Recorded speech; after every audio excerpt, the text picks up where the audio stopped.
Hello student, आज हम सीखने वाले हैं 3 मिनट में दो अकाउंट्स के बारे में जो कि चैप्टर रिटायरमेंट से रिलेटेड हैं। तो सबसे पहले हम बात करते हैं रिवोल्यूशन अकाउंट की। देखिए, रिवोल्यूशन अकाउंट में अगर मैं क्रेडिट साइड के बारे में बात करूं तो क्या क्या चीज़ें आती है। जब एसेट्स में इंक्रीज इंक्रीज हो जाए, लायबिलिटी डिक्रीज हो जाए, या फिर अनरिकॉर्डेड एसेट्स कह सकते हैं, जो भी फायदे वाली चीज़ है किसी भी कंपनी के लिए वो सभी के सभी रिकॉर्ड होती हैं क्रेडिट साइड। उसी तरीके से हम डेबिट साइड की बात करें तो डेबिट साइड बिल्कुल ही अपोजिट है। जहाँ पे इंक्रीज आ रहा था क्रेडिट साइड, तो डिक्रीज आ जाएगा असेट्स में डेबिट साइड। इसी तरीके से डिक्रीज इन लायबिलिटी तो दूसरी तरफ इंक्रीज इन लायबिलिटी कह सकते हैं। जो भी कंपनी के लिए नुकसान वाली बातें या कह सकते हैं लॉस वाली बातें हैं, वो सभी के सभी हमारी क्या आ जाएंगी, डेबिट साइड।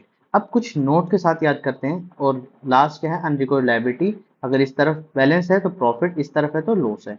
अब बात करते हैं कुछ नोट की तरफ बात करते हैं। नोट में सबसे पहली चीज लिखी हुई है कि गुडविल और कैपिटल कभी भी रिवैल्यूएशन में रिकॉर्ड नहीं किए जाएंगे। इसके बाद आता है अनरिकॉर्डेड एसेट्स।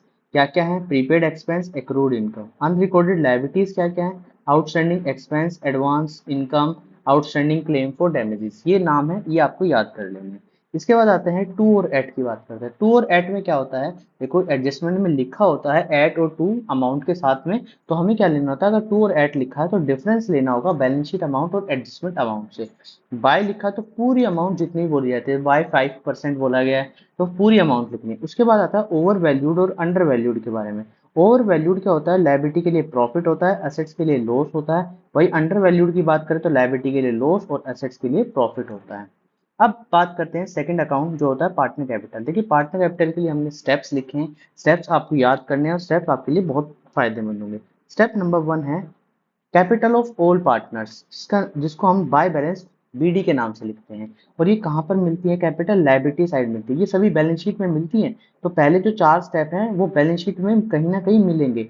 स्टेप नंबर 2 है रिजर्व फंड। कोई भी प्रॉफिट या कोई भी रिजर्व है तो हम उसको बाय रिजर्व के नाम से लिखते हैं और ये लायबिलिटी साइड मिलता है और ओल्ड रेशियो में हम इसको डिस्ट्रीब्यूट करते हैं। स्टेप नंबर 3 की बात करें तो गुडविल अपेयर्ड, ये भी हमें बैलेंस शीट में मिलती है, टू गुडविल के नाम से लिखते हैं। स्टेप नंबर 4 की बात करें तो लॉस इन बिजनेस, तो ये हम टू लॉस के नाम से ये असेट साइड मिलता है। इसके बाद स्टेप नंबर 5, अभी हमने रिवोल्यूशन पढ़ा, उसके प्रॉफिट और लॉस जो लिखे जाते हैं वो बाय रिवोल्यूशन के नाम से प्रॉफिट, लॉस के नाम से टू रिवोल्यूशन। इसके बाद स्टेप नंबर 6 आता है। स्टेप नंबर 6 बोलता है भाई एंट्री करनी है गुडविल की। गुडविल हमें जो मिलेगी एडजस्टमेंट वाली। तो एंट्री क्या होती है, remaining partners to retire partner, और किस रेशियो में, गेनिंग रेशियो में। स्टेप नंबर 7 की बात करें, स्टेप नंबर 7 होता है जो रिटायर पार्टनर का डिफरेंस आता है। कह सकते हैं कि रिटायर पार्टनर को जो हम ट्रांसफर करते हैं बैलेंस, वो जेड लोन या किसी भी जो भी रिटायर हो रहा है उसके नाम से। स्टेप नंबर 8 और 9